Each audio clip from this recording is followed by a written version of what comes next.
And we are straight into this one. So I came home from work to this today, a beautiful thing. This is a Dendrobium densiflorum. So what is this big mistake, I hear you say? Doesn't look like a mistake, it looks like a very beautiful orchid. It's only a small one for this plant. This plant can have many canes and many blooms, but in my care this is about the best that I'm managing to get it at the moment. So what is the mistake? Well, I've planted it in leca. Now originally, as you can see, it was actually attached to a mount. I had it mounted and I had it to the way up. I had it the wrong way round in actual fact, and somebody mentioned it to me and I turned it the other way around just by sticking it in a pot with leca. That was fine. It grows particularly well in leca for me, it seems to be anyway. I'm not getting it too wet, it's drying out nicely and it's getting the moisture it needs. But what happened was, in my rush to repot it after it had bloomed last year, the new growth that was at the bottom there, for some reason, either I didn't notice it or it pushed it out quite late, it couldn't get through the leca. I've packed it so far into the leca and so tightly into the leca, and of course it wasn't in the leca before, and that enabled it, or that stopped it, I should say, from actually being able to push up through the leca. So that was the mistake that I made. And in future, if I'm going to go from being a mounted orchid to a potted orchid, yeah, it's actually really convenient to stick a mount in a pot like that. I didn't have to unmount it, but I should have taken particular care to look where the new growth was coming from so that this thing didn't happen. So don't let that happen to you. So what we're going to do is, we had a little look round the last video I did a couple of weeks ago, but many more things have come into bloom and I've got some interesting things to show you. So I hope you'll stick with me to the end. And there is a particular learning point that I've got to do with systemic insecticides that I didn't know up until pretty recently actually, and I think you might be interested in that if you are a grower who gets pests. So stick with me, let's get on with it. Okay, so we're going to start with having a look at a mistake of either mistaken identity, or maybe it's a mistake on the part of the grower, the seller, I don't know, but see what you think. So I'm going to take you over as gently as I can to this Pelargonium.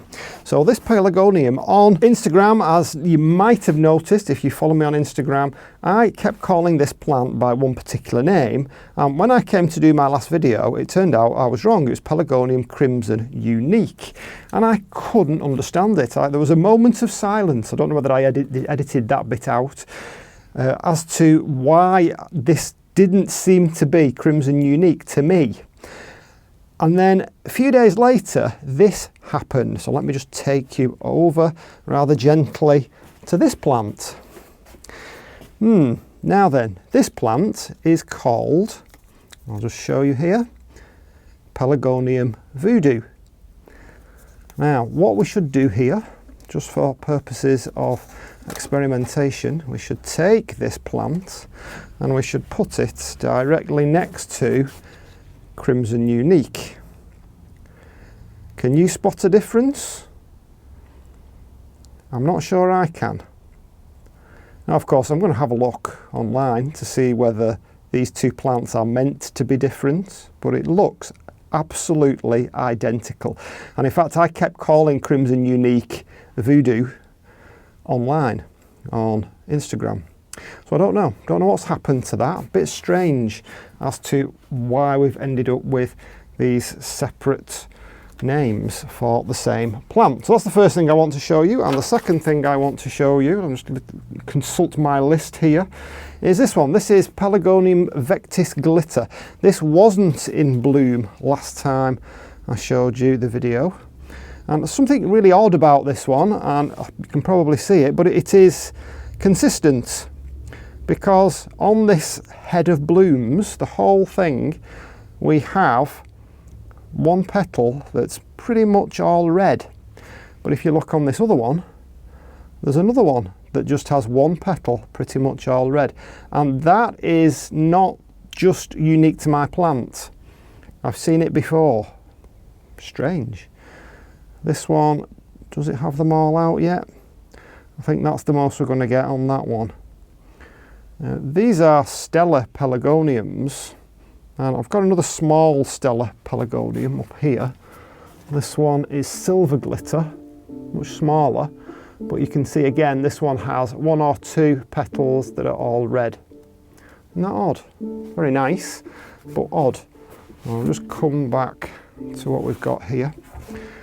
Nice little grouping of plants there, do you not think? Totally random. I've not put them there for any other reason that they just seem to fit there. Nice to see this begonia curly fireflush coming back again. Another little word about this autumn ember, because you can see now, even from the last video 2 weeks ago, more leaves with some of those autumn ember or autumn embers. I've seen it different, sometimes with the S, sometimes without the S online, but you can see it is beginning to show its true colours. I think it was Tom that mentioned on the comments or in the comments section that these do actually root and clone very, very easily from leaf cuttings. This is where mine comes from. I kept calling it a seedling, but of course it wasn't. It was a clone, it was a cutting. Because it only occurred to me much later, actually, how can it be a seedling? If it's a hybrid, it's highly unlikely to come true from seed. And in fact, it hadn't. It was a clone, it was a seedling. So yeah, that is my autumn ember, which I'm really happy with. You've not seen this one. This is Begonia Down Home. This one only just made it through the post. It was practically dead. I can't blame the seller. I think it was Dibley's. Can't blame them. It was the delivery company who decided in their wisdom that they weren't going to leave me this tiny little box that probably would have fit through the letterbox. Now we're going to take it back again and leave it in the warehouse for 3 days and then bring it. And of course it was early in the year, and by the time it came back, in fact it might even have been in the van overnight for all I know. I actually lost 2.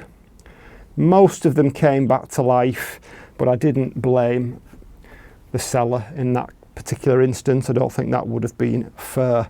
That's looking fabulous now, isn't it? This is my Arachnoidea. Really coming on. Humidity and heat. No, I've not done it again, have I? I heard a crack then. I think I have.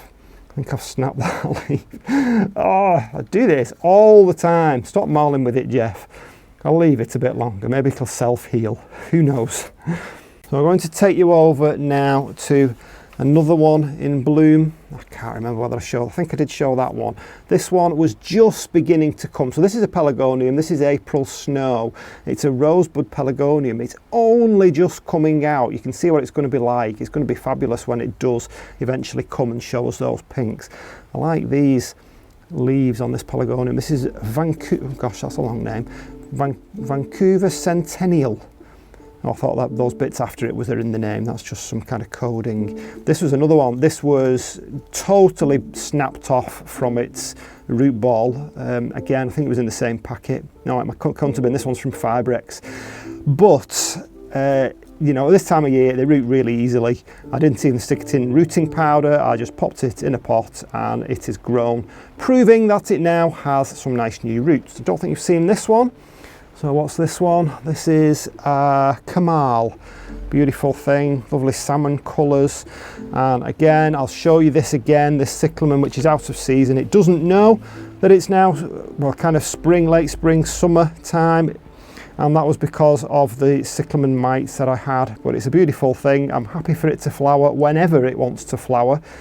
I still can't understand when people say to me, and this one particular guy said to me that his cyclamen collection, he lives in the UK, and his have never gone dormant. They bloom all year round. He's been growing them for 5 years. I can't understand it because I don't know what's so different about my conditions that makes them do what they do naturally in the wild. It's not that I trigger it, it just does it itself. Like if you look underneath, for example, here, see that cyclamen there, not much left of it. I have carried on watering it because I thought this year I'll give it a try. I'll see what happens. I'll just keep on watering them and I'll see if they go dormant themselves. And they did. Look, you can see all the blooms are finished. The leaves are beginning to turn yellow. There is no way these are going to start producing more blooms again now. It may be he doesn't see this as a dormancy. Maybe he'll, you know, this keep some leaves on them. That's fine, but they certainly have a downtime as far as I'm concerned. Okay, I just want another look at my Drosera regia here, the King Sundew. Look how much bigger this is than it was last year. I mean, how big's that? That must be 30 centimetres long.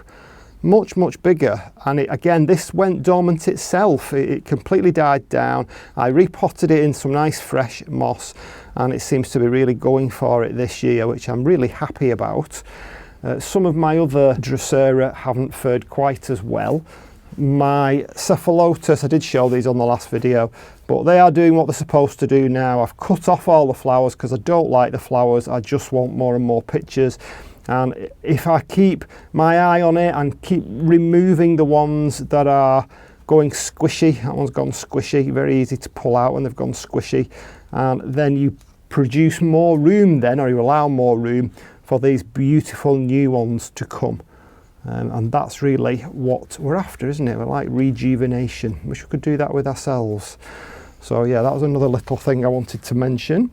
And while we're talking about beautiful things, let's come and have a look at this again. I've showed this last time, but it wasn't in this state. So this is my Ringcatlianthe.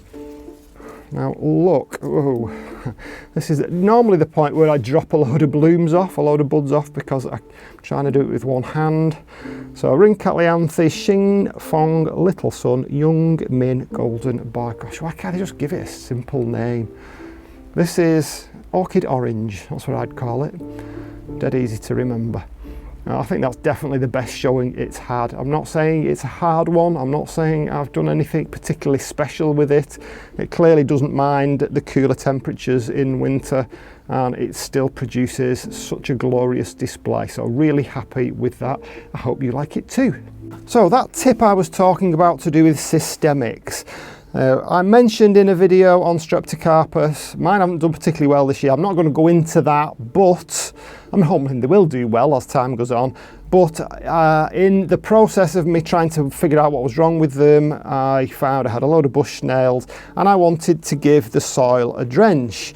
Now at that point I was thinking that the bush snails buried into the media. As it turns out, they kind of do a little bit on the surface, but they spend most of the time on the leaves or on the surface of the media, just kind of hoovering up all the detritus on blueberries. Plenty of detritus in these pots.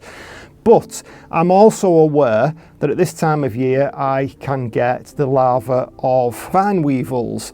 So I kind of killed two birds with one stone there. I wasn't sure about the bush snails, but I wasn't totally sure that the lack of growth that I was seeing was down to the larvae of the vine weevil. So I gave them a drench, and somebody mentioned in the comments, or they actually asked a question, I can't remember what the question was, but it led me down this path as to what happens when you put a drench of Bug Clear Ultra, which is not easy for me to say, which is a systemic insecticide.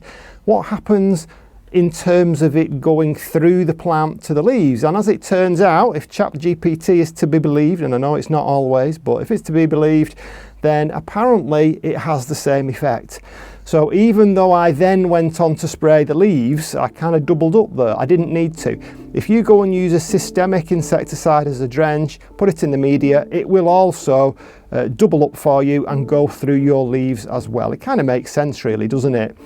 My only doubt about that was that in my job I use glyphosate quite a bit on weeds and so on, and I know for a fact that it only goes in to the plant through the leaves. If you just water the roots of a weed with a solution of glyphosate, it's not going to do anything. It's got to go in through the leaves. So that's what made me question it.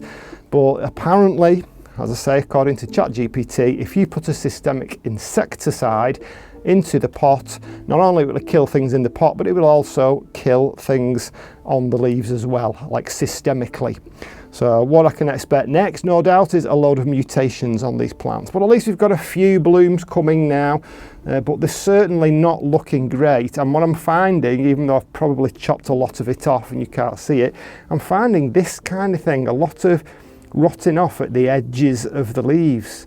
And I'm not sure whether it's a pest or whether it's just the slightly different conditions that I have this year. in terms of lower light levels and higher humidity. So it remains to be seen. It may be, believe it or not, that my conditions are no longer great for Streptocarpus, looking at the insulation that I have at the back there. And you know, again, I'm philosophical about that. If that's the case, well, yes, I will miss them, but I will just move on to something else that my conditions are kind of suited for, he says, having a greenhouse full of plants that are not suited to my conditions. So that is the interesting fact that you may not have known. So I hope you enjoyed this very quick video, and we'll leave you with the stunning, there it is in the corner there, the stunning Dendrobium densiflorum. I'll see you on the next one. Bye.